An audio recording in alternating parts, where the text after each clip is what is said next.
माँ, मुझे मजबूर क्यों कर रही हो? मैं ये विवाह नहीं करूँगी। नीलम ने करुण आवाज में रोते रोते कहा। नहीं बेटी, ये मजबूरी नहीं है। हम तो तेरे भलाई के लिए ही सब कुछ कर रहे हैं। ऐसे रिश्ते बार बार नहीं आते।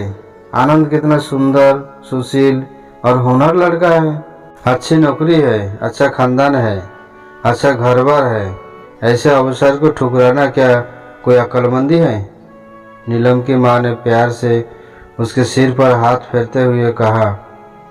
नहीं माँ, नहीं, ये कभी नहीं हो सकता। माँ, तुम तो जानती हो कि मैं गठिया रोग से पीड़ित हूँ। हर तरह का इलाज करने पर भी मैं ठीक नहीं हो पाई हूँ। उन्होंने तो बस मेरा चेहरा और कपड़ों से ढके शरीर को देखकर ही मुझे पसंद किया है। क्या उनके साथ विश्वासघात नहीं होगा? नीलम ने रुआ सा मुंह बनाते हुए कहा। माँ पर नीलम की बातों का कोई असर नहीं हुआ। वो तनिक भी विचलित नहीं हुई। वो तो किसी भी तरह नीलम के हाथ पीले कर देना चाहती है। जब नीलम सीधी तरह मानने को तैयार नहीं हुई तो उन्होंने डांट कर उसे समझाते हुए कहा। बेटी, तुझे मालूम है कि तेरे पिता नहीं हैं? भाई भी अमेरिका में रंगरलियां मना रहे हैं। उसे तो तेरी और मेरी कोई चिंता ही नहीं है। जो पैसा था वो मैंने उसके पढ़ाइयों में लगा दिया।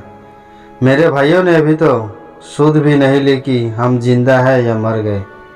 राखी का भी उत्तर नहीं देते कि कहीं मैं कुछ उनसे मांग ना लूं। बेटी, जिद नहीं करते। थोड़े से सिपाहों से सारा जीवन सुखी हो जाएगा। डॉक्टरों का कहना है कि विवाह के बाद ये रोग भी दूर हो जाएगा। फिर आनंद के परिवार वाले कितने अच्छे हैं, उन्होंने दहेज के लिए साफ मना कर दिया। नीलम माँ की बातें और अधिक देर तक नहीं सुन सकी। वो वहाँ से उठी और अपने कमरे में जाकर पलंग पर लेट गई। उसके मन में भयंकर तूफान उठ रहा था। अपने विचारों में उलझी हुई वो अपने अतीत में खो गई। वो जब 7 साल की थी तो उसके सिर से पिता का साया उठ गया। वो एक संपन्न परिवार की सबसे छोटी संतान थी। उसके अलावा एक भाई और 2 बहनें थी। नीलम माँ की लाडली थी। पिता भी उसे बहुत प्यार करते थे और अक्सर उसे अपने कंधे पर बिठाकर घुमाया करते थे। नीलम की बड़ी बहन ईला दिल्ली रेडियो स्टेशन पर उद्घोषिका थी। वो भी नीलम से अत्यधिक स्नेह करती थी। ईला नीलम को अपने साथ दिल्ली ले आई और उसकी पढ़ाई का सारा जिम्मा अपने ऊपर ले लिया। ईला ने नीलम को अपनी बच्ची की तरह प्यार किया। उसकी हर इच्छा पूरी करने का भरपूर प्रयास किया। जब ईला ने अपने एक सहयोगी करुण शंकर से प्रेम विवाह किया तो उसने नीलम को भी अपने साथ रखने की शर्त रख थी। करुण शंकर स्वभाव से विनम्र, शांत स्वभाव के और पत्नी भक्त थे। घर में ईला का रोब चलता था और वो उसके इशारे पर नाचते रहते थे। उनके एक छोटे भाई दिल्ली में ही सरकारी नौकरी में थे, परंतु उन्हें अपनी पत्नी की छोटी बहन नीलम की देखरेख की ही ज़्यादा चिंता थी। एमए पास करने के बाद नीलम एक प्राइवेट कंपनी में प्रचार अधिकारी के पद पर नियुक्त हो गई।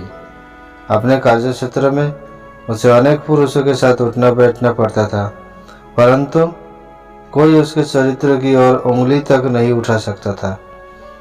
वो हंसमुख और चंचल अवश्य थी, परंतु एक हद तक तहजीब और खातिरदारी उसके चरित्र के विशेष गुण थे।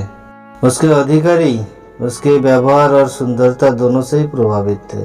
कंपनी के प्रबंधक निर्देशक तो उसे अपनी कंपनी के गुड़िया कहा करते थे।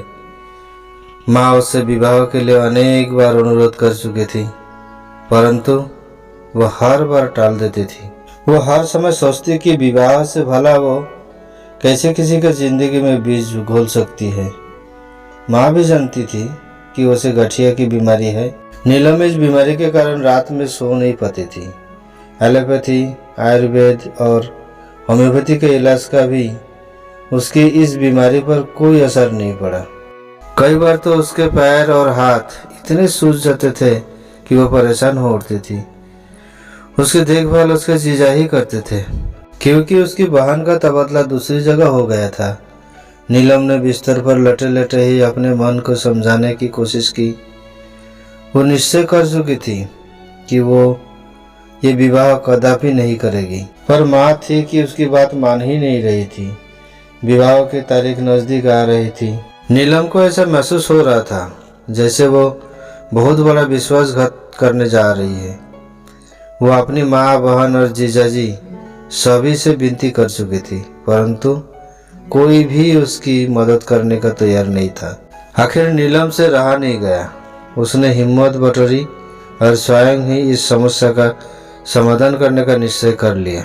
विवाह की तारीख से 3 दिन पहले शाम को उसने सबसे बढ़िया साड़ी पहनी, पूरा श्रृंगार किया और बिना किसी को बताए अपने होने वाले पति आनंद के घर की ओर चल दी। संजोग से आनंद घर पर ही था। नीलम को इस प्रकार आते देखकर वो कुछ हैरान हुआ। उसने अपने आप को संभाला और मुस्कुराते हुए नीलम का स्वागत किया। नीलम बहुत पसोपेश में थी। वो बात को कैसे चलाए। आखिर आनंद ने ही बात का सिलसिला छेड़ते हुए कहा, नीलम, 3 दिन पहले ही विवाह की शुभकामनाएं अर्पित करता हूँ। आनंद का यह शब्द सुनते ही नीलम सिसक सिसक कर रोने लगी। उसने आनंद के सामने अपने दोनों हाथ जोड़ते हुए कहा, आनंद, मैं तुमसे प्रार्थना करती हूँ कि इस विवाह को तोड़ दो, मेरे ऊपर कोई दोष लगा दो। तुम्हें शायद मालूम नहीं है कि मैं गठिया रोग से पीड़ित हूँ। मैं किसी भी तरह तुम्हारी पत्नी बनने के काबिल नहीं हूँ। मैं तुम्हें धोखे में नहीं रखना चाहती। आनंद हैरानी से उसकी ओर देख रहा था। उसने बड़े प्यार से उसे समझाते हुए कहा, नीलू, तुम चिंता न करो, जैसा तुम चाहोगी वैसा ही होगा। मुझे कुछ समय की मोहलत दे दो। मैं आज ही तुम्हारे यहाँ आकर अपना फैसला बता दूंगा। गुमसुम से नीलम आनंद को नमस्कार कर हल्के मन से अपने घर की ओर चल दी। आनंद ने नीलम के जाने के तुरंत बाद अपने एक परिचित डॉक्टर प्रशांत संपर्क स्थापित किया और सारी बात बताई। आनंद की बात सुनकर प्रशांत हंसने लगा। उसने कहा, आनंद, ये बीमारी इतनी संगीन नहीं है। मैंने तो देखा है कि विवाह के बाद ये अक्सर समाप्त हो जाती है। नीलम बेकारी से ज़्यादा गंभीरता से लेकर भावनाओं में बह रही है। तुम नीलम को स्वीकार कर सकते हो, इसमें कोई डर नहीं है। आनंद डॉक्टर प्रशांत के यहाँ से आश्वस्त होकर सीधा नीलम के यहाँ गया। नीलम दरवाजे पर खड़ी उसकी ही इंतजार कर रही थी। आनंद को घर में घुसते देखकर नीलम की माँ का कलेजा धक धक करने लगा। वो किसी खराब समाचार की कल्पना करने लगी। नीलम ने आनंद को रास्ता रोकते हुए उत्सुकता से पूछा, बोलो, क्या निर्णय लिया? आनंद ने अपने चेहरे पर बनावटी गंभीरता लाकर कहा, मैं माँ जी से बात करूँगा। आनंद ने अपने सामने माँ को खड़े देखा तो उसने झुककर चरण स्पर्श किए। फिर आनंद ने कहा, माँ जी, नीलम की बातों पर ध्यान ना दे, आप विवाह की तैयारी शुरू कर दे। नीलम थोड़ी दूर खड़ी विस्मित सी आनंद को देखे जा रही थी। उसकी आंखों में बहते आंसू उसे निर्मल आनंद का आभास दे रहे थे। लाइफ इज ए आईना की कहानी सुनने के लिए शुक्रिया। दोस्तों, ये कहानी आपको कैसे लगा कमेंट में बताइएगा। और अगर इसी तरह कहानी आपको सुनना पसंद है तो सब्सक्राइब करके बेल आइकन को प्रेस कर दीजिएगा और एक लाइक भी साथ में कर दीजिएगा। दोस्तों को भी देखने के लिए शेयर जरूर कर दीजिएगा। नमस्ते।